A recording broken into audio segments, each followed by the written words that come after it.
welcome. Today I'm going to be talking about the skimmer and the controller that I'm using in my Waterbox 100.3 gallons. And let's start with the skimmer.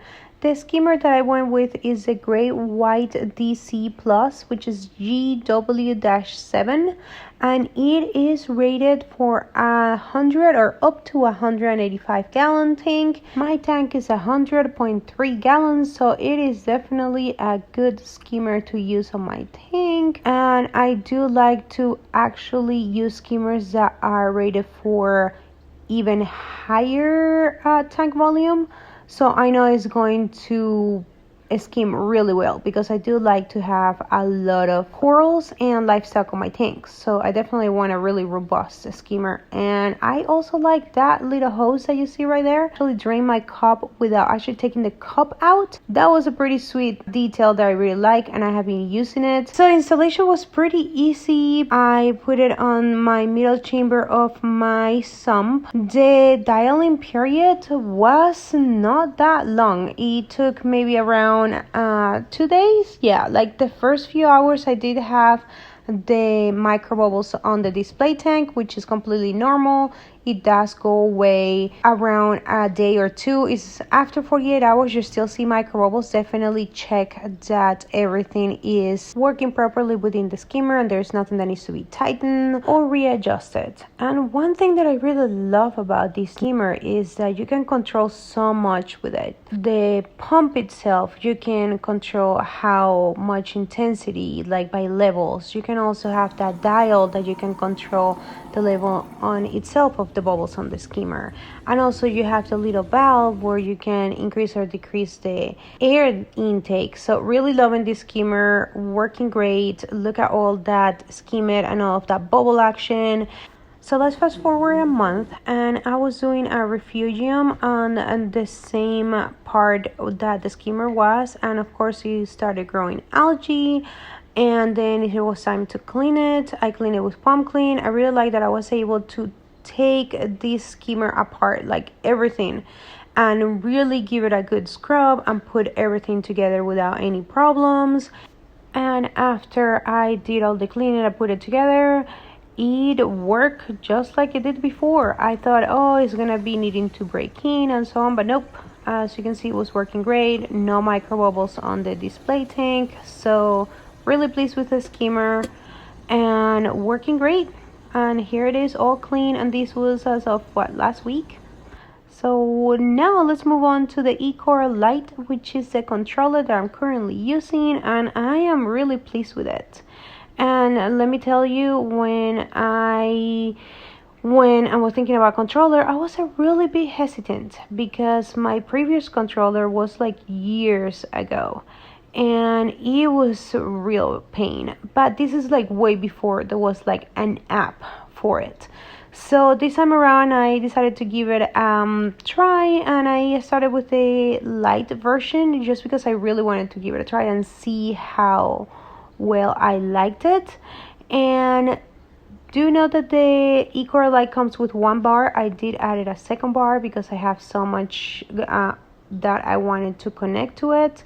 And it was pretty simple of connected everything. The instructions are pretty straightforward, and then got it connected, and here it is. You just search for eKoral on your app store and then get it connected with your Wi-Fi, and then you go and connect your light bars and then start adding all of the things that you want to connect to it, like your skimmer, your heater, your wave makers, your ATS, which is the algae turf scrubber.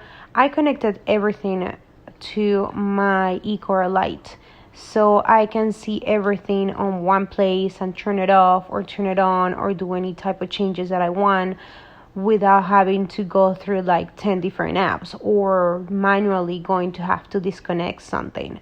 So something that I'm really pleased that I did make the decision to get myself a controller, because I have been really fighting of not getting a controller because it was such a pain last time. But this time was honestly a breeze, and it was really straightforward, and loving that it's just one app.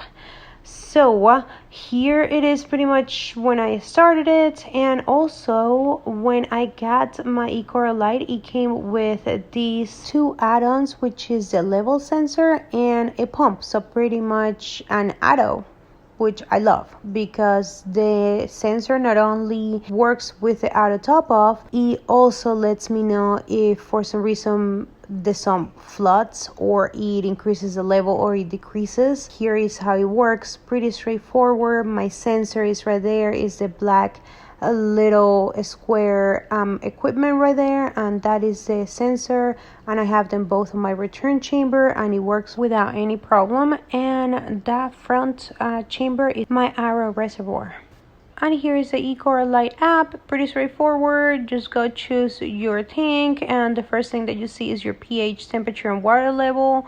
Only one place. The eKoral Lite comes with a pH probe and temperature probe. Then the water level is the water sensor, which at the moment I know they're including when you buy eKoral Lite the sensor and the auto top of pump. So then you can go on each one and have a safety range and calibrate them. That safety range, what means is that you can get an alert if you see a spike. For example, if your pH goes above 8.4, you will get an alert. If your pH goes below 7.8, you will get an alert. So what I'm doing here, I'm actually changing because I no longer have the Kessel light. I now have the ATS there. So I was just changing the devices because I just checked and I haven't changed them. So here is an example of how it is to change devices names, and just a quick example of how user-friendly this app is. And I'm really glad that I went with a controller. So here are the different equipment that I have connected to my controller at the moment. And let's go and check out the different things that you can do also with the controller. So you can have rules, and rules is, for example, my heater. So if my heater goes to higher than 77.3, then it will power off until it goes back to 77.0.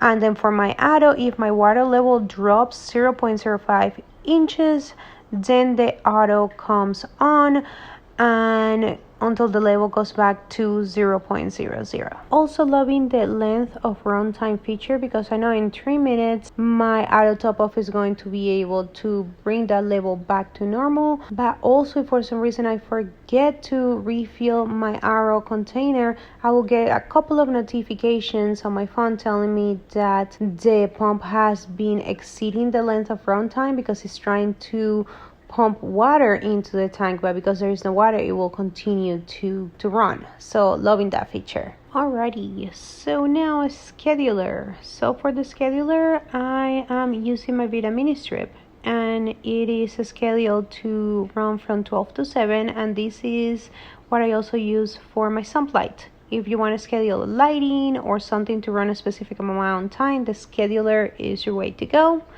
And then manual control is if you want to go there and manually control things. I normally don't really use this manual control. I also haven't used the scene feature of it, and I also haven't used the simulator. So those are the things that I haven't quite used. I haven't really had the need for them, but I haven't really checked them out.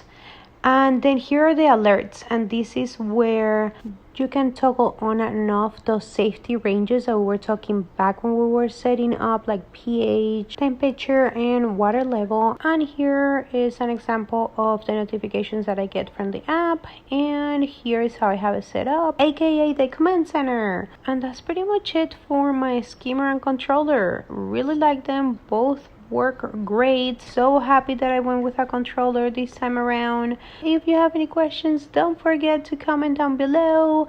Like, share, subscribe, hit that bell button to get all the future notifications, and stay tuned because next video I'm going to be talking about my ATS, my algae torf scrubber, and the clear fleece roller. So I'm really excited to continue talking about all the equipment that I'm using on my Waterbox 100.3 gallons. So stay tuned and don't forget, stay awesome.